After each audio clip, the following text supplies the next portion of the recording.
Bulavanaka, everyone. It's so great to have you join us today. I'm Mary, your host, and I'm really excited about today's topic. Maria Ronna Luna Pastarizo-Sekiguchi is with us and will be sharing her insights on marketing creatively in COVID-19 times. Ronna is the founder and creative and innovation director of the Greenhouse Studio, a multidisciplinary creative design and communication studio in Fiji. The Greenhouse Studio is founded on the philosophy that finding creative solutions can inspire real change in the world. Do let us know if you have any questions during the presentation. You can go ahead and send them via the chat box, and there will be a few minutes after Ronna's presentation, of course, for Q&A. Again, welcome, and let's join Ronna now. Thank you, Mary. Bulavanaka, everyone. As Fiji Enterprise Engine's marketing and branding coach, I am indeed very privileged and honored to be leading this webinar on marketing creatively during these COVID-19 times. Thank you very much for joining us during your lunch hour. I hope you have your food ready, or you've eaten, or will eat after this. But I just wanted to remember there is one intention today in this 1 hour that we have together, and that is for you to come away after this webinar with a greater understanding on how you can use your own creativity, resourcefulness, and empathy in your business to survive and perhaps even thrive in this crisis by using marketing. As a business owner myself, our team at Greenhouse has been hustling, and I have been saying this a lot to many people. We've been hustling 3 times as much so we can ride this crisis through. It's been very difficult, a lot of hard nights and sacrifices so that we can continue, being a business and then surviving in this pandemic. But, I think for every adversity we face, we are asked to make a choice, to make a decision. Are we going to succeed? Are we going to struggle? Or are we going to perish? So for today, for this 1 hour, I ask all of you, join me in starting it with a mindset that we are succeeding this. You have with you the most valuable resources that are free and available: your brain power, your empathy, and your community. So let me open my slides so I can show you what are the important things that I'll be sharing with you today. What will I be covering? If there are 3 things that you should come away with at the end of this webinar, 3 things to remember is that you have to think about your audience for your business, your message, and your customer's experience. These 3 main things. We'll go deeper into each section as we go along, but please feel free to write down in the chat box whenever you have questions as you think of them. Our team here, Save and Andy, will be helping out with fielding the questions for answering later. Okay. First off, the most important set of people in your business, your audience. The heart of the matter is your business exists because you have customers, right? You exist to solve a problem of theirs, and you exist because you are meeting their needs. Without your audience, there will be no business, right? And so the starting point is always with your audience. Who are they, right? Here's another gem right here.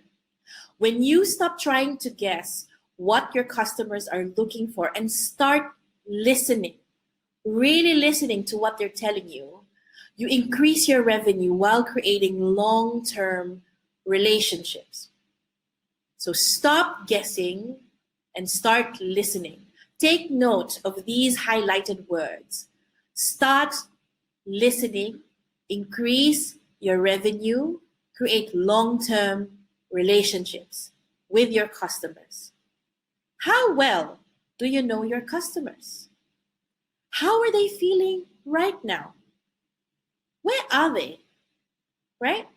I want to give some examples of some of these small businesses that are right now really in tune with their customers and are responding based on the needs with your customers. How well do you know your customers? How are they feeling right now? Where are they? Right? I want to give some examples of some of these small businesses that are right now really in tune with their customers and are responding based on the needs of their customers, putting the customers at the heart of what they're doing.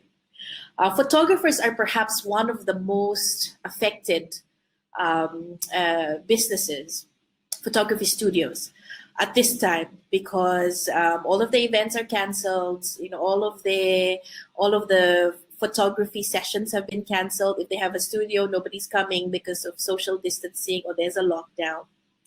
But there is a photographer in the US, and it's a small business as well. She started this thing called Porch Portraits.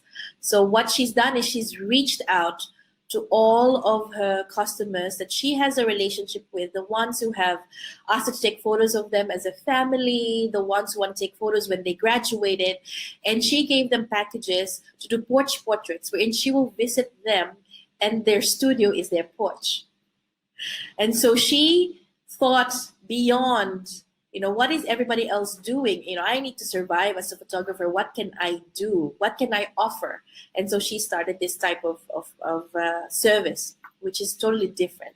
But this is being in tune with what your customers need right now. They still want to capture those memories. In fact, they will say, I took these photos during COVID-19.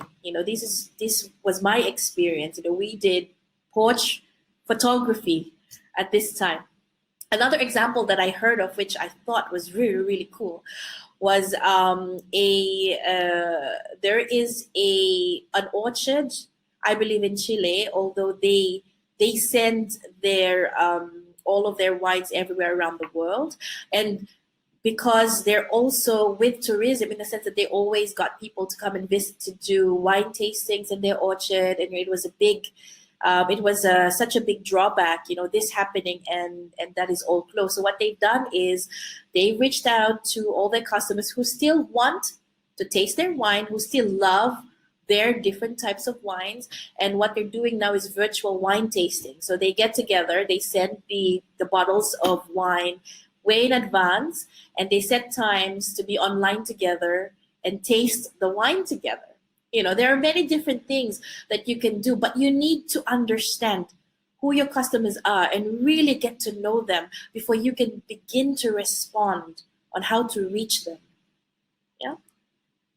So I want to focus on the word relationships, which was in the previous slides, right? So your relationship with your customer is not just a one-way, very simple transaction. They buy from you and that's it, right? You have to develop a relationship with your customers. And the only way you can do that is to make sure that you're honest with them, that you develop that trust by constantly telling them, I know you, right?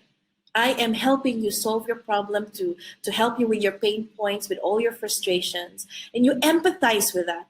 That builds loyalty, that builds commitment. And beyond being a customer, they become a friend, a fan, a supporter of your business. So when hard times come along, that relationship stays true and it holds whatever you may have at the moment, right? When crisis comes, they will be there for you because you were there for them. You told them before, you reached out to them, you knew them, you cared about them. So you have to have that mindset. When you're reaching out to your audience and your customers, you have to get to know them. What are the things that you can do then, right? Some things that you can do to truly get to know your audience. Just 3 simple things, nothing complicated. Again, as I mentioned earlier, let's use our brain power. Let's use what we have. And this is free. Let's create personas. What are personas, right? And carefully listen to your audience. How do you do that? How do you design a short survey without paying for anybody to do that for you? Simple. All right, let's start with the first one. So personas, what are they? They are fictitious characters that you create to represent your various audience segments. So you have in your business, no matter what type of business that you have your most critical audiences, your most critical customers, the ones who really buy from you and always coming back to do business with you, right? You need to find out who they are, like who they represent. Give a name. For example, let me give an example. For Greenhouse, one of our one of our main clients or personas are our communication specialists who take care of materials and design and PR and communications for development agencies like the UN, like MDF, like FCEF, right? So when I think of this person, we give a name for this person so that we can make this persona come alive. We give an age, an income. What is the status of this person? Does this person have a family? They're fictitious characters. You can just create them using your imagination, but also knowing what you know about your customers. Where do they stay? Are they in Suva, or do they live in the urban environment, or are they more like in the rural areas? How are they feeling these days? Are they feeling a bit scared these days? Did they lose their jobs? What's their personality like? Are they bubbly, or are they a bit more reserved? Where did they get their information? Are they on Facebook all the time, or are they on Twitter? What are their needs, right? Because you need to know that to be able to solve their problems and meet those needs. What are those current challenges, frustrations, and pain points? It's really important to find this out again. Okay, if you had created or knew this before, just revisit it, because their challenges and frustrations may have changed because of the crisis. So let's revisit these personas of yours in the business so you can see how you can then change the way you interact with your customers so you can meet them exactly where they are. So these are examples of personas. Again, it doesn't have to be as fancy as this. So this guy, they've created a photo, wrote down the frustrations and needs of John Doe, right? This is just an example. Even put in a something that John would say, right, to show his personality. I will right now put on the chat box a tool that you can use in HubSpot. It's a free tool. You can make your own persona in just like 7 steps, and it's free. You can download it afterwards. So it's easy for you to create, and you can do it afterwards too.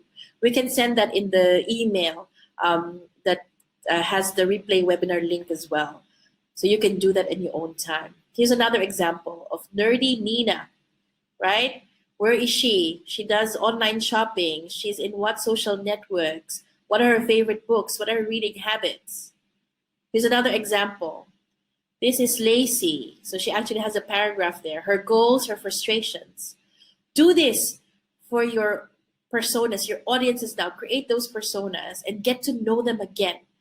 Get in tune with your audiences again, with your customers.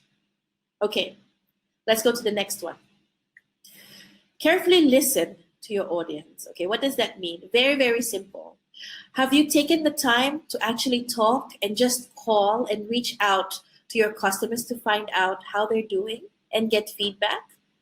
There is another one, if you can see here in the slide, I'm talking about social listening here, which is something altogether. We can have a webinar, a full 1-hour webinar just talking about social listening. But this is a whole different level, and you can do this simply as well, just by finding out what your customers are saying about you, your brand, your business at this time. Really listening to your customers means that you try to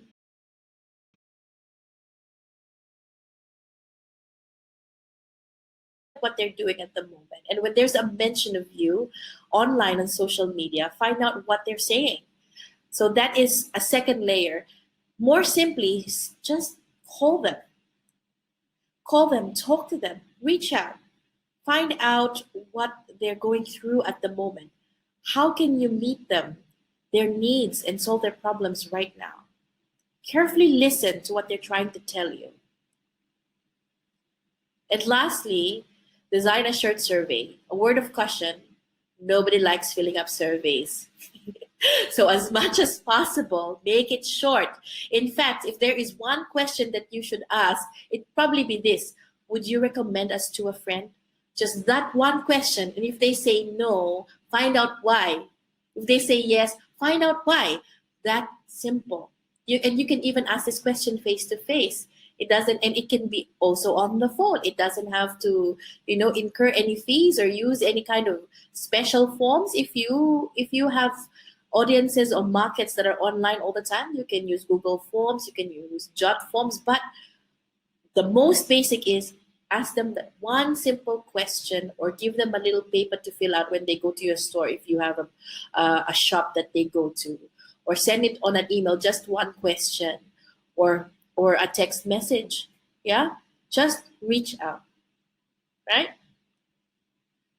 Okay, so moving on, let's go to the second section, right? So the second important thing to remember is your message. That question there that you can see now, ask yourselves, is your message and your content as a business adding value to the lives of your customers? Think about what you are saying to your customers right now. People are going through hard times. And do you think hard selling is the way to go? Do you think they will listen? Also, the things that maybe prompt your customers to buy or interact with you might have changed. So your message must change as well. So at this time, this pandemic, think of it as easily as this. If your message does not educate, does not entertain, does not inspire, don't use that message.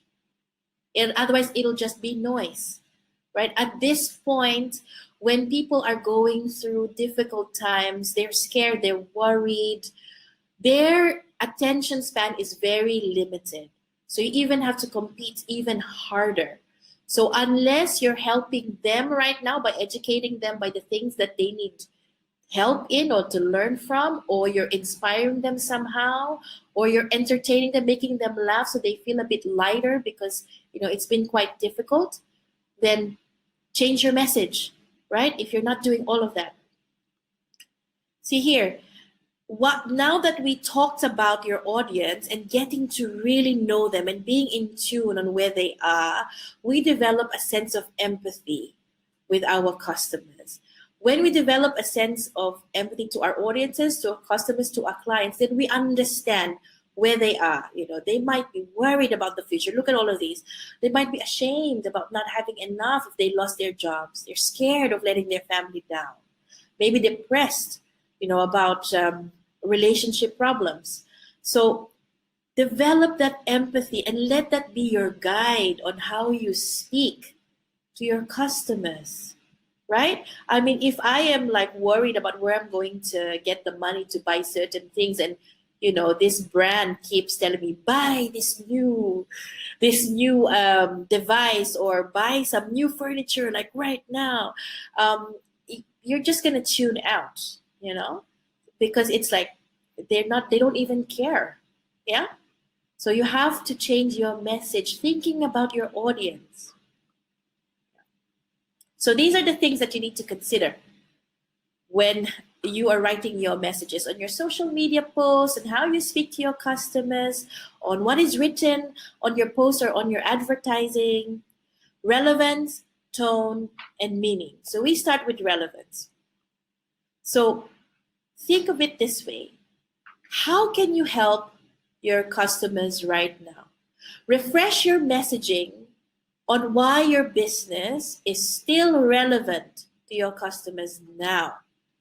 Tell them, what actions are you taking in this crisis? How are you ensuring your staff are safe, and then also your customers, right? If a restaurant does not tell you that they're hygienic, that they're using masks, that they're using social distancing principles in their restaurant, would you want to take your family there? Think of it that way.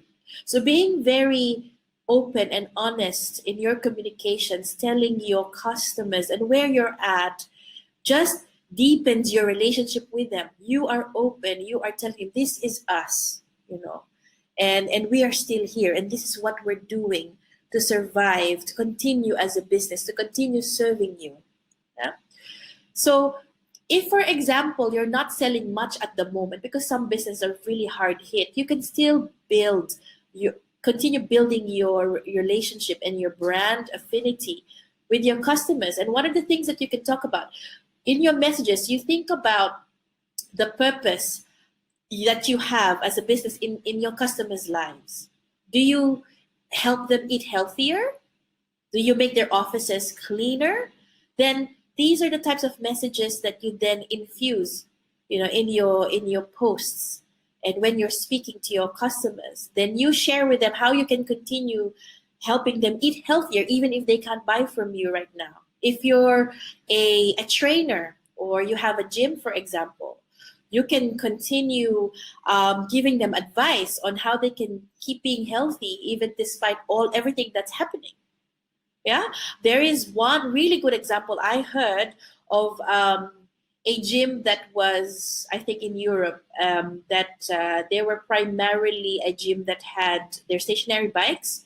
So what they did was they rented out their bikes to their customers who can't go to the gym but still want to exercise and stay healthy, and they earn money from that. I mean, just thinking about their customers, thinking about their customers, their audience, and how relevant that action is right now. So if you're not selling much at the moment, provide advice, share useful insights, that enable you to continue to fulfill your purpose even without selling, because you keep building that relationship. As soon as your customers feel like they have a bit of cash in them and they know that you've always been there, you're in top of mind. You never left. Yeah. Okay. So the next one is tone. All right. Who said that? I think was it Oprah Winfrey, or was it one of those other poets who talked about how people will always remember how you made them feel. At this point in time, be careful with your tone.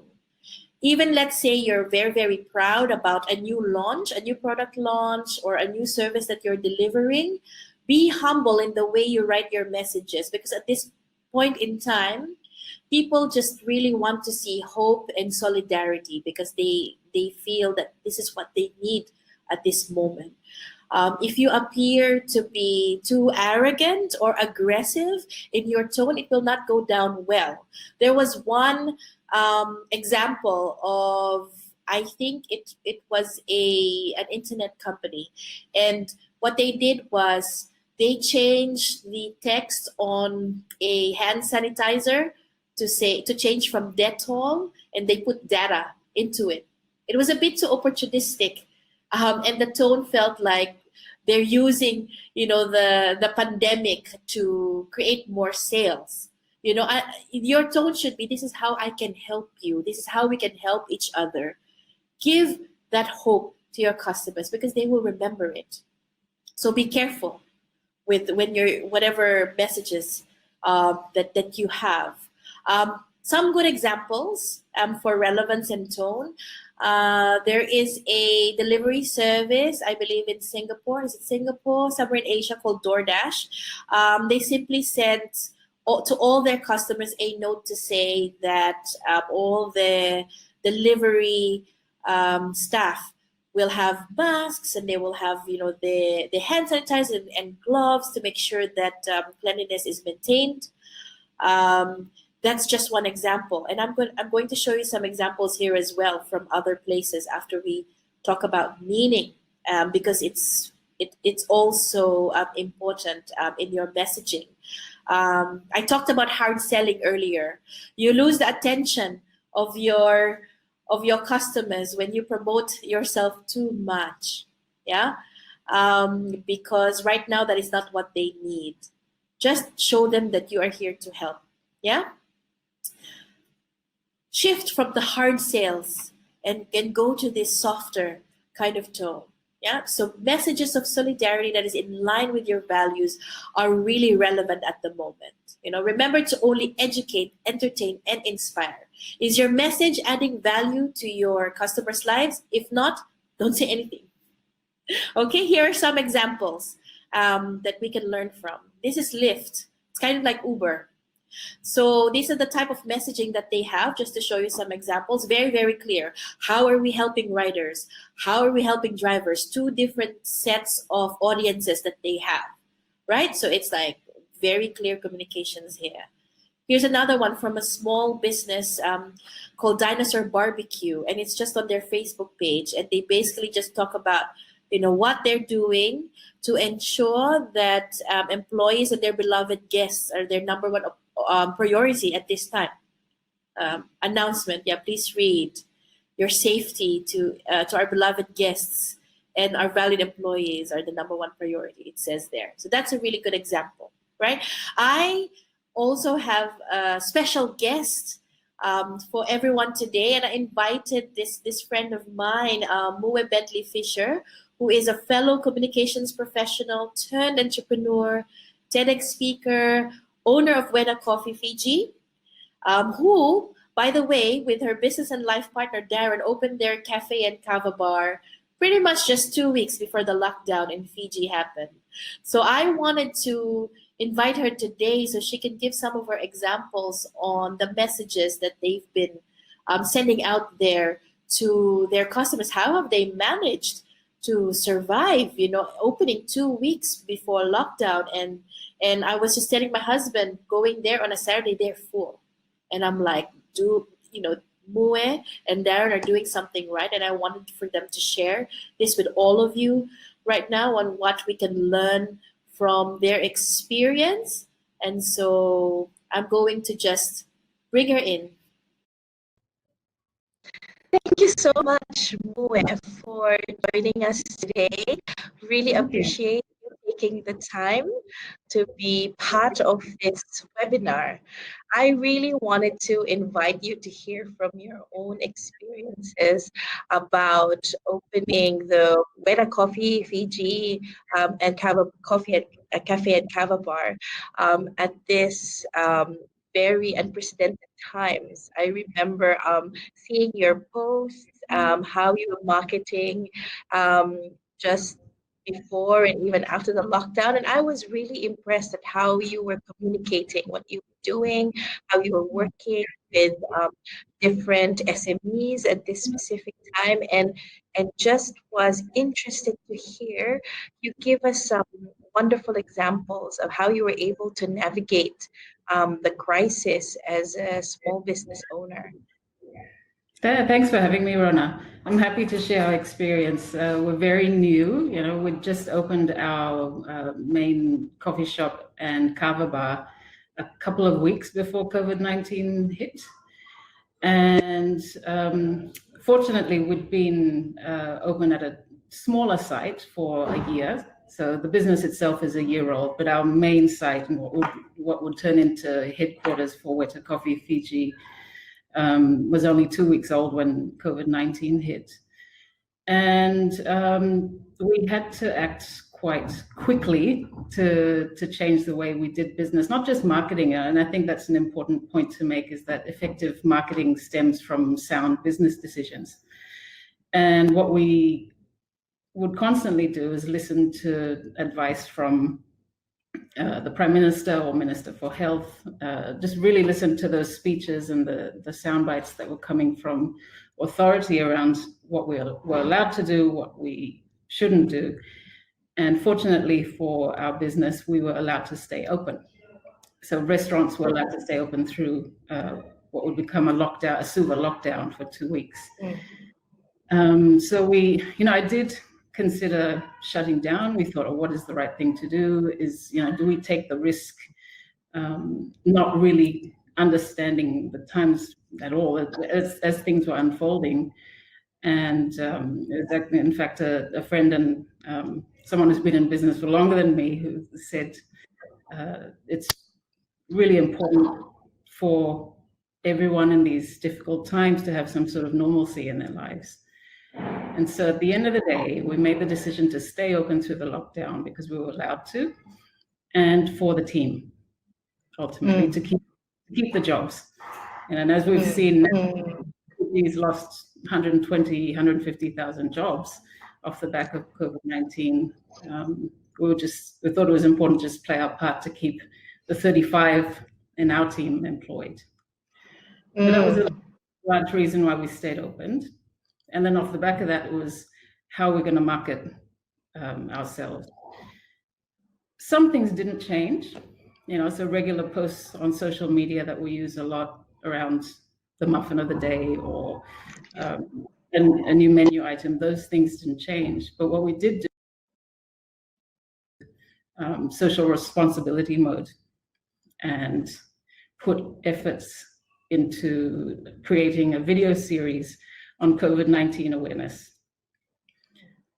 So that was actually really interesting. It's because it was, these sorts of initiatives don't directly translate into sales, but we strongly believe that it's important to position the business in a as a socially responsible business, and any sort of influence that our tiny little coffee shop might have to influence positive change, we will leverage that.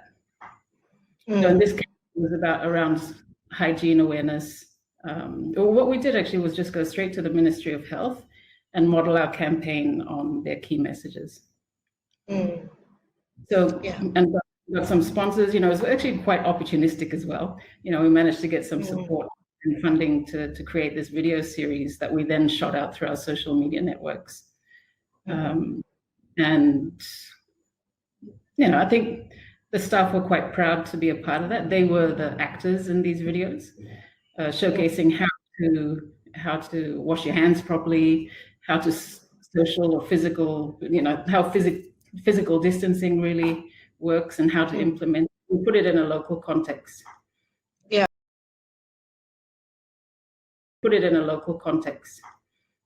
So that kept us pretty busy for a while, and then we rolled it out. In fact, we're just wrapping up that campaign that from social media channels to the radio, and it's on the radio at the moment. So thank you, Moe. I was thinking as well that I remember seeing that actually on social media, and I saw that you were really, really active during this time, like showcasing your staff, what you were doing to ensure that everybody understood that it was safe to go to Weta because you had everything in place. So your messaging was really quite relevant, and your tone, as you mentioned, was very socially responsible. Especially at this time. The thinking is that people will get turned off with hard sales at this moment because they're really all just worried about getting by, right? So the solidarity as a marketing message and as a marketing tool was something that I saw in your strategy, and I thought that was a really, really good example to show our small business owners out there in Fiji and how they could also align themselves in this type of messaging. So thank you for sharing that. Is there any other thoughts that you have about messaging? Any other thoughts that you have about messaging and marketing that you would like to impart to our small business owners? And they can also ask some questions later in the live Q&A. The other approach that we took was actually to support other small businesses through a very difficult time. Food deliveries are quite a thing in Fiji. It may be the norm in a more developed country, but really not here. But suddenly that opportunity arose to have food deliveries, home deliveries. I didn't feel like our team, we were just learning really, learning on the premises, learning about how to work together. And we had a whole lot of new staff. And I didn't want to direct their attention towards deliveries, which I think would be quite resource intensive exercise. So instead of doing it ourselves, we connected to another small business called Cyberfood Fiji, which, and then that's their core business, right? So we're connected to another business to support their growing business and tap into their core expertise. And I think it's important to do that sort of thing. We also, on my personal social media channels, I'll go and eat at other eateries and promote their, that sort of thing. So I think at a time like this, it's less about traditional competition and actually about industries supporting each other and small businesses supporting each other. Yes, and in the end, you actually build brand affinity amongst your customers, because the more they get a sense of being emotionally connected to you, the more loyal they become to your brand. So I think that is the so I think that's a really good strategy. Thank you, Moe. I'm going to end this part of the conversation now. But as I said, everyone, Moe will be here for the live Q&A. So if you have any questions for her as well, she will be with us shortly. Thank you, Moe. So thank you so much again, Moe, for sharing with us all of your insights and your experiences. I know that our business owners from around Fiji will definitely benefit from all of those ideas. And we are now moving on to the last part of the webinar, right? The third and last part is experience. And this is perhaps, if there's any major takeaway I would like everyone to remember, is that the future post-COVID-19, and even now during, while we're experiencing everything right now, it really lies in our ability as business owners to understand that there is something that we can do right now without having to rely on complicated tools, and just knowing that the lowest hanging fruit, as my friend would always say, is customer service. There is this thing now, this trend that we're calling experience marketing, right? That is the future of marketing according to the Digital Trends Report, which I will share with you as a handout in this webinar. And I will also share with you this Walker study. As you can see here in my presentation, I mentioned here, according to the Walker study, by the end of 2020, consistent customer experiences will overtake price and product as the key brand differentiator. In marketing, we always ask, what are your unique selling propositions? What will, if I'm choosing a restaurant, why would I go to your restaurant? And why not to your competitor? If I'm choosing, say, to work with a photographer, why will I work with one photographer over the next, right? It says here that beyond your marketing, your product, beyond the service, beyond how much you are selling, the actual journey, the whole customer experience is what's most important now. And I've got some examples as well as some other data that talks about this. So because of our advances in technology and these unprecedented times, we as small business must really learn to differentiate ourselves, as I mentioned, even beyond our product or service and our price.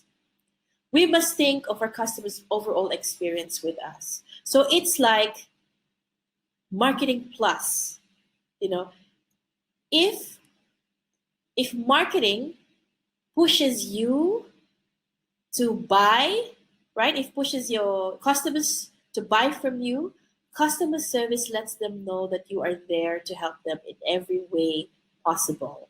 So beyond customers and buyers, a consistent customer experience will help you create fans and a community around your business. Okay? So if you create fans and a community around your business, I guarantee you that not only will you survive, you will thrive, because your fans are your loyal customers who will know that you are there to help them in every way possible. So beyond customers and buyers, a consistent customer experience will help you create fans and a community around your business. Okay? So if you create fans and a community around your business, I guarantee you that not only will you survive, You will thrive because your fans are your loyal customers who will talk about their positive experiences with you, and they become your legions of marketing and sales staff, and you don't even know it. They become fans because you took the time to show them that you cared. Yeah? And remember, these fans are your fans because you always made them feel special, and they remember it. They will always come back. Okay, so how do you create fans? How do you create this consistent customer experience, right? This is just thinking about it. Every customer has a journey in when they interact with you. Okay, so for example, this journey can start from, say, the first time they see an ad of yours, or the first time they see a social media post or a Facebook post of your business or your brand. And then that would be the beginning of their journey, the first touch point. So it's called touch points. Huh? And then let's say the next touch point is when they reach out to you to get, let's say you're a cake vendor. Yeah. And they ask you how much is a price for a cake. And that interaction is another touch point. They then engage with you. When they're happy with that, they move on to this journey. So you see, like this thing here that I show, it's like their customer from start to finish, from awareness of your brand right up to engagement when they buy from you, right up to them talking about you and becoming your fans. There is the journey that they take. The thing is, we have to be consistent in this experience. If, say, you're a brand that says we're a friendly business, we're personal, we'll help you in every detail of how you interact with us, but somebody calls and nobody bothers to answer the phone, or somebody answers and the person at the other end of the line in your shop is not friendly, that is inconsistent on what you're trying to say. And that you then have lost the ability to create a consistent customer experience in that touch point. And that's when you start losing your customers. It's important to know which parts of these touch points you are not being consistent, so that you can then do something about it. As a small business, I think you have the power to look at every touch point and you make it special for your client. And remember, it doesn't have to be big, and it doesn't have to be expensive. Yeah, right? It can be as simple as, for example, when they come to your shop, you give them a cookie or you give them a pot of tea, right? And that changes. Little things like that, the details matter. It changes the game. Now, I just wanted to show you here in this slide some of the 2020 trends on experience marketing and customer experience. So 80% of consumers said that their experience with a brand was as important as products or services. Look at that. That's high. And it even says here that if you invest as a small business with customer experience initiatives, looking at every touch point and how you can make it a better, a special, an extraordinary experience for your customer, then you have the potential to double your revenue within 36 months. And lastly, and this is important, customers are willing to pay a price premium of up to 13% and even as high as 18% for luxury services simply by receiving a great customer experience. I remember this story by my husband. He went to Bangladesh for a hockey tournament, and in the hotel there was a barber, right? And he said he just needed a haircut, but he went to this barber. But this barber was amazing. He kept talking about, he was like, gave them like just gave him a facial, gave him a massage, and just did all of these extra things, and just was very attentive, talking to him about what they were doing, what was the Fiji team doing in Bangladesh. And he talked about it too, and he said, why don't we have barbers like that here in Fiji? And just that. And he said, you know what, Baba, he charged me like this price. I would have paid more just because of that experience. That's just a personal example. If you think about your own example, if you place yourselves as your customer and your customers yourselves in other businesses, you would pay more just so you can experience something that's more extraordinary or more special, that you know that you are getting the service that you're paying for, so think of that. It's like value adding services. Think of that in experience marketing, in creating curated and consistent experiences for your customers. How are you, think about it, if you look at that journey, how are you making every touch point of your customer, from them hearing about you, from them walking into your shop or going to your restaurant or going to your Airbnb, or maybe calling to you to get a quote if you're a consultancy? How are you making that touch point uniquely you? Is it the way you answer, right? How can you be creative? It has to be. You have to be authentic, because this is your brand and you know yourself very well. What is your purpose as a business and as a brand? Think about it. How can you create something special in every touch point? And think about it in the circumstances of COVID-19, in this pandemic. How can you give extra care to someone who's so stressed out, working maybe 2 to 3 jobs because they're trying to put money on the table, right? If that is your customer, if that is your audience, think of it in that way. I have another example here of some other small businesses thinking about this consistent experiences. There's one that I mentioned earlier to the team at Fiji Enterprise Engine about this wine shop. And what they've done is, because of the lockdown, they've offered curbside pickups with their customers. But to make it extra special, they have a resident dog in the wine shop. And what they've done is, whenever there's a curbside pickup, their dog delivers the wines to the curbside. And so what's happened is created quite a buzz. I remember reading the news about it. It's like, that is so creative, and that is so definitely unique, and is part of the whole customer experience. And some people actually, just who were never customers before, went to buy to this wine shop just so they can take selfies with the dog. Yeah.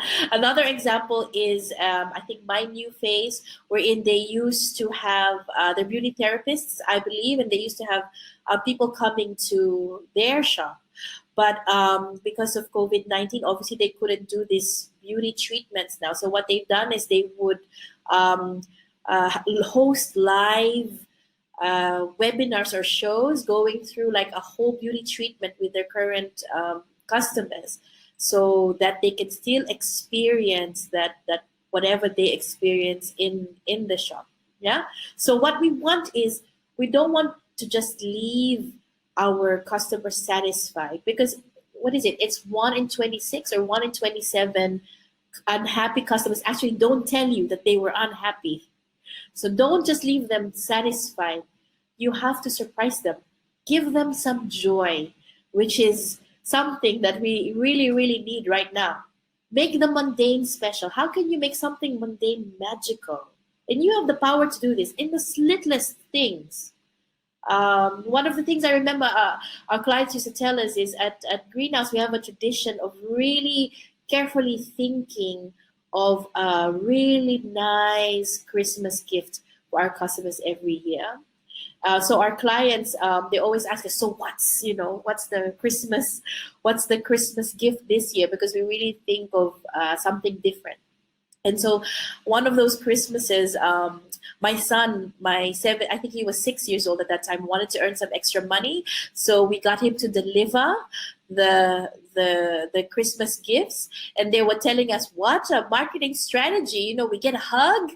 We get a hug from your 6-year-old, and he learned how to say, thank you, ma'am, for being with Greenhouse. And they were so happy, and they took photos with him. I mean, we were saying, well, he wanted to earn money. It wasn't really a strategy. The strategy was the gift, but it was just something special. And to tell you honestly, that was an afterthought. And we're thinking we should do more of something like this. So think of things like that in your business. What can you do? It can be in your packaging, the way you answer your phone, when you open the door, for your clients. Think of it as an overall experience. Okay. We're nearly done. Okay, so just to make it easier for you, if you think about your different touch points, one of the other ways you can do it is to work backward from the experience you want to deliver. So you want your customers to feel a certain way or to experience something magical, then think about every touch point that was before that and carefully plan it. Yeah, I like this word here, compassionate creativity. That is what we need right now. Don't forget to educate, entertain, inspire, and have an element of surprise, because people are tired. Day in, day out, they're just working, they're trying hard. And I've invited somebody who talks about the element of surprise in his book, It's the Small Things.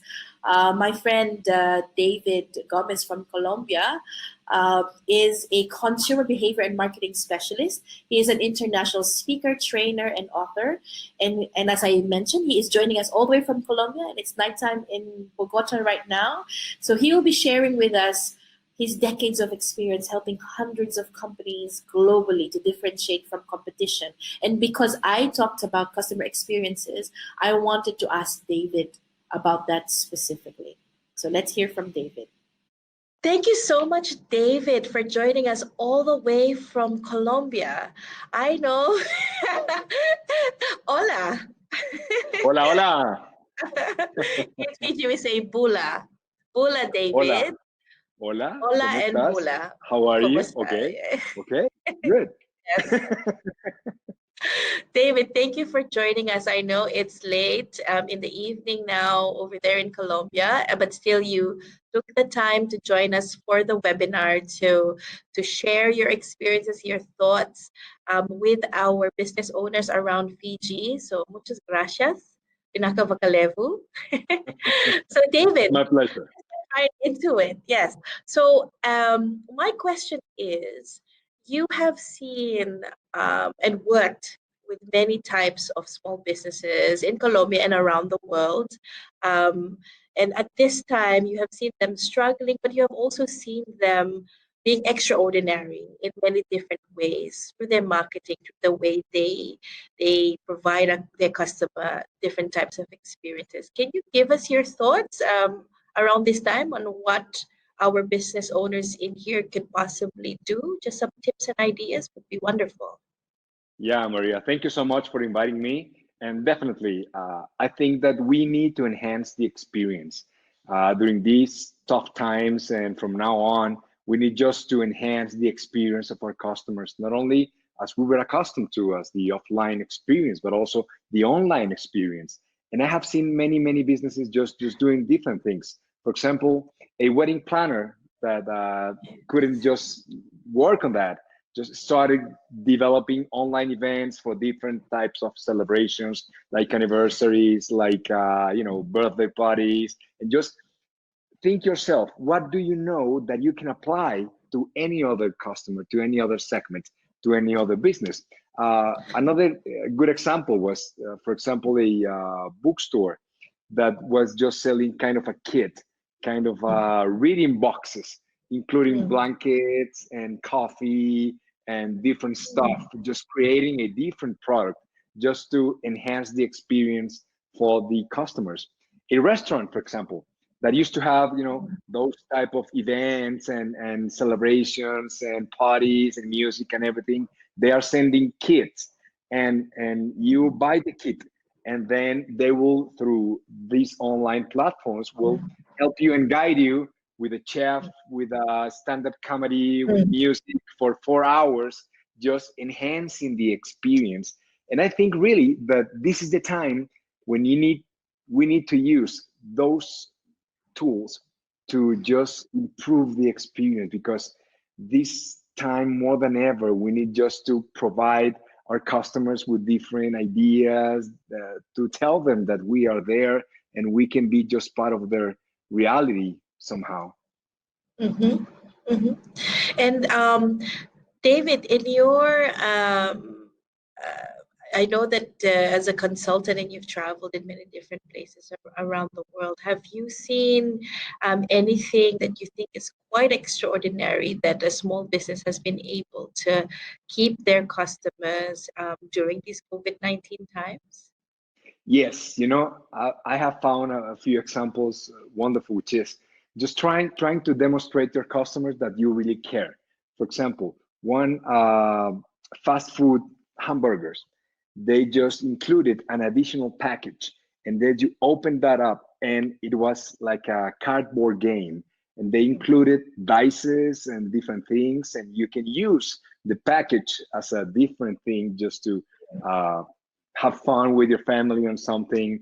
I saw another one that used to sell popsicles, and then just with the popsicles, if you bought, let's say, 32 units, you could have the entire entrepreneurial kit for your children. So they could sell you the popsicles with the the price and the toppings and everything. So it's kind of recreating the experience for the people that is buying your product. Now that you mentioned about showing care to your customers, I remember when I was working with you at VV Grow, and you talked about, which is pretty much in your book, and it's in the small things. You talked about the whole customer journey, the whole customer experience, and that's what I was talking about in this last section.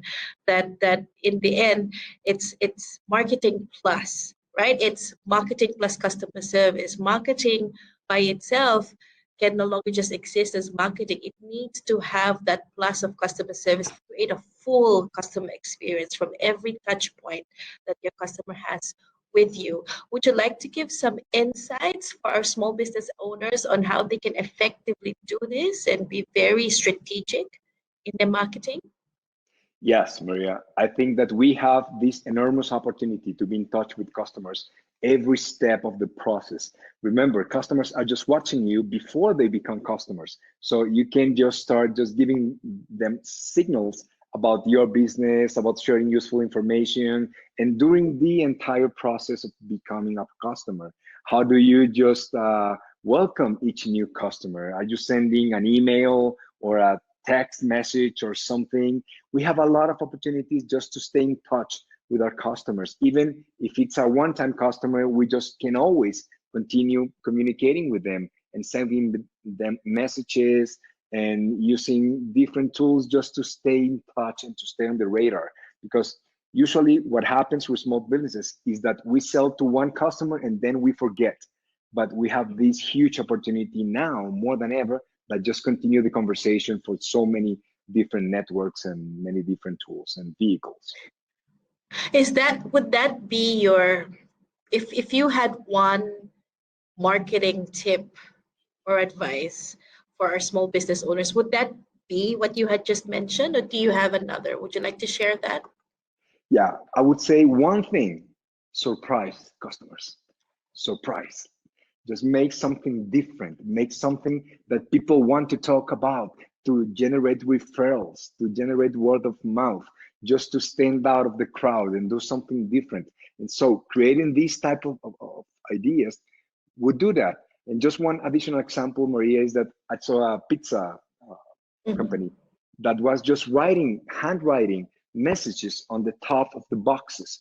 When you couldn't meet with other person from your family, you could send a pizza and buy a pizza, and they were just writing the messages in your name and just sending messages for everybody. So they were not selling pizza at the end. Of course they were, but my point is that they were just the messengers of love of the people you were missing. So that's another way just to stand out. I would say that, stand out. That's perfect. Thank you so much for that example. I feel like there's so much more. We could have another hour just talking about this statement. But I'm going to say goodbye. Although I know you're going to stay back for our Q&A as well, right, David? So sure. Some of our business owners would probably like to ask some questions. Thank you so much for saying yes to that and staying up late to be with all of us here in Fiji. Pinaka, David. Muchas gracias. Thank you so much, Maria. Thank you so much. We have gone to the end of my presentation and my webinar, although stay back if you want to ask some questions. We also have some questions here that were sent over by some of you that are joining us today. Thank you so much for joining us. I want you to remember to wrap up 3 things that we talked about. Number 1, listen to your customers. Truly understand them. Number 2, talk about what really matters right now. And number 3, do what you say you are going to do consistently. Okay? Thank you again, Ronna, and a big thank you as well to our partners for making this all possible. The Australian government through the Market Development Facility Fiji, as well as the International Labour Organization and the Australia Pacific Training Coalition.